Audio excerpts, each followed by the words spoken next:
નવસારી જિલ્લામાં આદિજાતિ વિભાગની મદદનીશ કમિશનરની જગ્યા છેલ્લા 20 દિવસથી ખાલી છે. કોઈને ચાર્જ સોંપવામાં આવ્યો નથી. આ કારણે વિદ્યાર્થીઓના ફ્રી શિપ કાર્ડ સહિત અનેક કામો અટવાયા છે. નવસારી જિલ્લામાં આદિજાતિ વિભાગની મદદનીશ કમિશનરની જગ્યા છેલ્લા 20 દિવસથી ખાલી છે. કોઈને પણ ચાર્જ સોંપવામાં આવ્યો નથી, જેને લઈ કમિશનરની ગેરહાજરીમાં જાતિના દાખલા, ફ્રી શિપ કાર્ડ, રસીદ કાર્ડ અને બિલોની ગ્રાન્ટનો નિકાલ થઈ શકતો નથી. તબીબી સહાય, કુંવરબાઈનું મામેરું, મકાન સહાય અને શિષ્યવૃત્તિ જેવી યોજનાઓના કામો પણ અટક્યા છે. હાલમાં શૈક્ષણિક સંસ્થાઓમાં પ્રવેશ પ્રક્રિયા ચાલી રહી છે.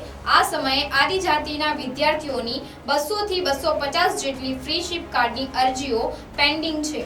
આદિજાતિની કચેરી નવસારીથી 5 કિલોમીટર દૂર ગણદેવી રોડ પર ખસેડવામાં આવી છે.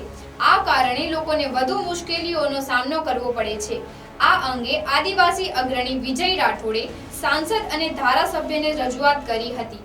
તેમની માંગ છે કે જો કમિશનરની નિમણૂક ન થઈ શકે તો કોઈએ વચગાળાનો ચાર્જ આપવામાં આવે, જેથી વિદ્યાર્થીઓના અટવાયેલા કામો થઈ શકે. નવસારી નગરપાલિકાના પૂર્વ નગરસેવકે પણ આ મુદ્દે રજૂઆત કરી છે. નવસારી જિલ્લામાં આદિજાતિ કમિશનરની જગ્યા છેલ્લા 25 દિવસથી જેવી ખાલી પડી છે. તો સરકારશ્રીને મારે એટલી નમ્ર વિનંતી છે કે વહેલી તકે આ જગ્યા પૂરી કરો અને નવસારી જિલ્લાના આદિવાસી બાળકોને જે હાલમાં જ એન્જિનિયરિંગ, મેડિકલ એમાં જે પ્રવેશ પ્રક્રિયા ચાલુ રહી છે એ લોકોને સરળતા રહે. ને હાલમાં જ અત્યારે એક બીજી લેટેસ્ટ માહિતી મળી છે કે 200 થી 250 જેવી ફ્રી શિપ કાર્ડની અરજીઓ પેન્ડિંગ પડી છે, એ કમિશનર ન હોવાના કારણે. તો વહેલી તકે એ જગ્યા પૂરી ભરાય તો બાળકોને સરળતા રહે. મારું નામ વિરલકુમાર દહિયાભાઈ પટેલ છે. હું ખેરગામથી આવું છું. અમને ફ્રી શિપ કાર્ડ નથી મળવાથી અહીંયા બહુ તકલીફ પડી રહી છે. સાહેબ નથી એટલે એવું સમસ્યા તો કોલેજમાં ફ્રી શિપ કાર્ડ માંગે છે, પણ અહીંયા નથી આપતા તો કેવી રીતના આપીએ એવું છે. તો નહીં મળે તો હવે શું કરે? અમારે અટવાવું પડે. ઘણું લાંબુ આવવાનું એટલે બહુ અટવાવું પડે. લાંબુ આવવાનું એટલે. નમસ્કાર, ડોક્ટર ચેતન પટેલ, પ્રમુખ હળપતિ સમાજ સેવા મંડળ નવસારી. ખાસ કરીને નવસારી આદિજાતિ મદદનીશ આદિજાતિ કમિશનરની જે જગ્યા ખાલી છે એને તુરંત ભરવા માટે સરકારશ્રીને અમે વિનંતી કરીએ છીએ.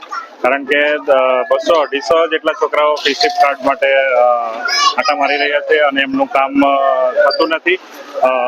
હાલ મેડિકલ, એન્જિનિયરિંગ, ફાર્મસી અને અન્ય ઘણી બધી શાખાઓમાં ફ્રી શિપ કાર્ડની જે જરૂર હોય તે એડમિશન થઈ રહ્યા છે અને આવનારા ટાઈમમાં પણ ઘણા બધા એડમિશન મેડિકલમાં થવાની તૈયારી છે. ત્યારે આદિજાતિ કમિશનર અને મંત્રીશ્રીને અમારી રજૂઆત છે કે સંબંધિત અધિકારીની તરત અહીં ભરતી કરવામાં આવે અથવા તો ચાર્જ સોંપવામાં આવે, જેથી ફ્રી શિપ કાર્ડ કાઢવામાં આદિવાસી બાળકોને સરળતા રહે.